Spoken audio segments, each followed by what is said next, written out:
Thank you. Good morning, everyone. My name is Ted Phillips. I'm the chair of the JEA Awards Committee. I would like to call the April 17th, 2025 awards meeting to order. We have a physical forum present this morning represented by myself, Ted Phillips. Gary Baker is here for Ricky Erickson, and Jordan Pope is here for Jody Brooks. Thank you guys for filling in so we have a forum. OGC is represented by Rebecca Levy. Budget is represented by Stephanie Neely. Did we receive any public comment via email? No public comments. Do we have anyone in the room from the public who would like to speak? Do we have anybody on the call from the public who would like to speak? If so, unmute yourself and you have the floor. Hearing none, we will move on. On today's consent agenda, we have items 1 through 7.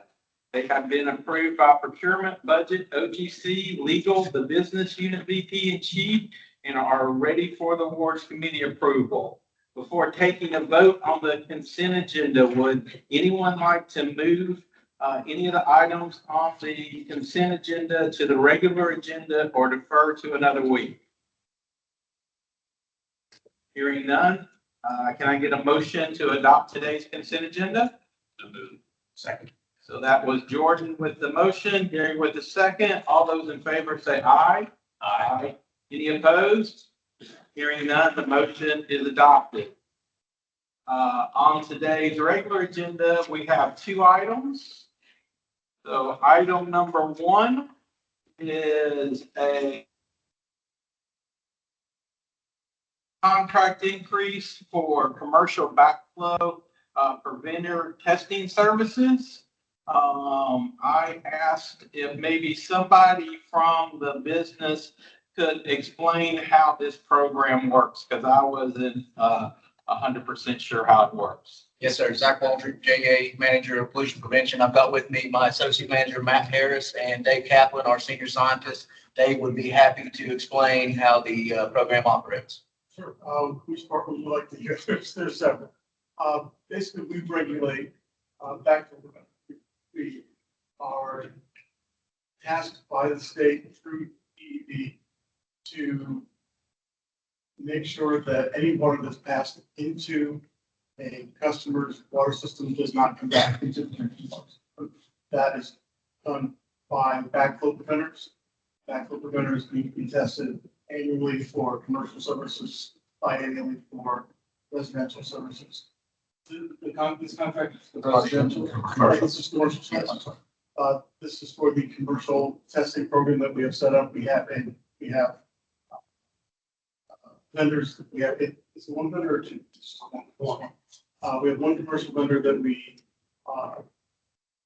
tasked with testing some of the commercial services. In this case, it's Bob, right? I'm sorry.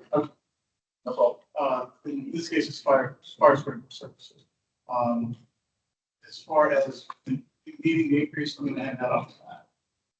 So this is a multi-year contract, and what we experienced was growth beyond what was projected from the person who I replaced.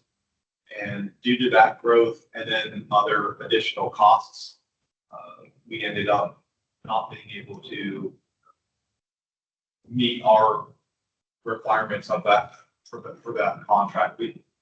What ended up happening is last year at the same time, we ended up spending about $157,000 for FSS for the commercial, and this year we only have like $37,000 left. I already paid one of the invoices for about $7,000.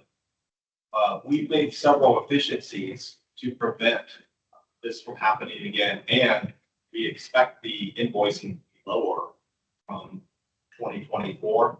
However, based on current business trends, we're expecting to need about $100,000 to get us through the end of this contract. So do we test all the commercial meters? So the way that works, we have what's called an opt-in program. So any commercial customer that doesn't want to have the burden of testing their backflow preventer, JEA offers a customer service, says, hey, we'll test this for you. We'll maintain compliance. There's no, it's a customer service thing. Okay, So we provide that service for them. Also, if a customer refuses to come into compliance after we send them several notices saying, hey, your backflow needs to be tested, you don't have a backflow preventer, whatever the case may be, we then send this customer out to get them into compliance to protect the public water supply. So those are the two fees that are assessed through this program. And then, so we would pay the vendor and then we would bill the customer. Yes, sir. So both for the test and to bring them into compliance. So at the end of the day, it's really a net zero cost to us because we're just passing that cost along to the customer. Am I Yeah, getting that wrong? The board has set a tariff for that we can charge the customers. Okay. So are we recovering our cost? So that's something that we're doing now, and we expect to do it at 100%. Before I had started with JEA, there was a little bit they were charging us for inspections, and we're not going to allow that anymore. So it should be a 100% recovery of anything that's in our contract that we are like requesting today. It should be 100% recovery. But if I'm a customer, I can do this on my own. Yes. And then I just have to present you with a certificate or something from Yeah. probably Yeah, a professional that says, a plumber or whatever that says, hey, Just have to use a qualified vendor through JEA's qualified vendor list, and then they submit the test records to us, goes into our database, and that customer's compliance, they can absolutely use their own vendor. For the record, this is a state mandated test, State mandated Thank you. requirements. not JEA That's required. right. so not to get too far down the rabbit hole with it. So how does the residentials work? It's a opt-out program. So JEA says that we're going to test it for you and we're going to notify you when we're going to be on your property. If you want to opt out of that program and have your own vendor do it, you absolutely can. You just have to notify us 30 days in advance when we're going to be sending our vendor out. And once again, it's a 1-for-1. They charge us $35 for the $35 for the test. That's zero. And we do all the residential? You do a very good job of it, yeah. How many customers? Commercial and residential. Commercial resident, all water services that we're concerned with, that we know about at this point, it's about 109,000 customers, or 109,000 water services that we know we need protection. Right. And just for clarification, so on the residential side, it's not mandated unless you have in-ground irrigation, a well on site, a hard pipe to a swimming pool or a fountain, some kind of way of backside that you're getting it back in. Then all commercial services have. Unless they get accepted, unless it's like a law firm and they literally don't even have like a kitchen or anything. Yeah. That they can get. All right, so I was just more curious about how this program worked. Any other questions? I would thank you very much. I appreciate that. You made me smarter. So, can I get a motion to adopt, regular item number 1? So moved. Second. So that was Gary with the motion, Jordan with the second. All those in favor say aye. Aye. Award is approved. Okay, so we'll go down to number 2, which is a single source for water screens used at the intake at NGS. So my question on this was that this is a single source. I was curious why water screens would be a single source. They don't sound to an accountant that single sourcing. Is there somebody from procurement or business could help with that? Yes, sir. Good morning. My name is Robert Hand. I'm the manager of outage and asset planning at NGS. And Turn these this a little bit. screens, these pieces here, we've reached out to 2 different manufacturers asking them to provide us a quote to produce them, and neither one of them had been willing to provide quotes for that production. So we have referred back to the original equipment manufacturer, and these are stock items as we do use several every year. Okay, so the reason we're single sourcing is because we can't find anybody else but one person to do it. That is kinda correct. Sum it up?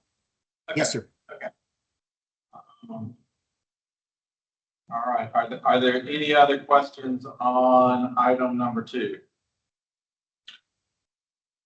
Seeing none, I would accept the motion to approve item number 2. Second. So that was Jordan with the motion and Gary with the second. All those in favor say aye. Aye. Any opposed? Hearing none, the motion is adopted. All right. So, items 1 through 7 of the consent agenda have been approved, and items 1 and 2 of the regular agenda have been approved for the April 17th, 2025 meeting. Is there any other business that needs to come before this committee? Hearing none, we are adjourned. Thank you guys for being here this morning. Hope you have a great rest of your day. For the new